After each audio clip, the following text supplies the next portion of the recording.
बोला बोला काली मैया की जय।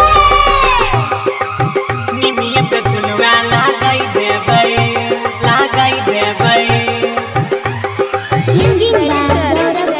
डीजे लाल बाबू मैया के न्योता पे ठाई देलियै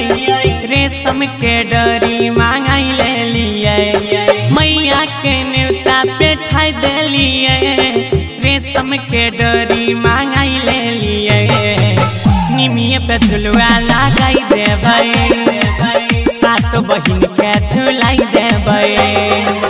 मैया के अपना बनाई लेबै जय जय जय सात बहिन के झुलाई देबै रेशम के डोरी मांगाई ले लियै मैया के न्योता पे ठाई देलियै मैया के न्योता पे ठाई देलियै रेशम के डोरी मांगाई ले लियै टना टना घंटी बाजाई देबै मैया रानी के मनाई लेबै निमिया पे झुलवा लगाई देबै भैया सात बहिन के झुलाई देबै निमिया पे झुलवा लगाई देबै सात बहिन के झुलाई देबै DJ Shri digital audio recording studio मैया के नौकर बन के हम रहबै 10 दिन दशहरा में 10 दिन दशहरा कोनो कमी नहीं सेवा में होइतै सब कोई रहबै पहरा में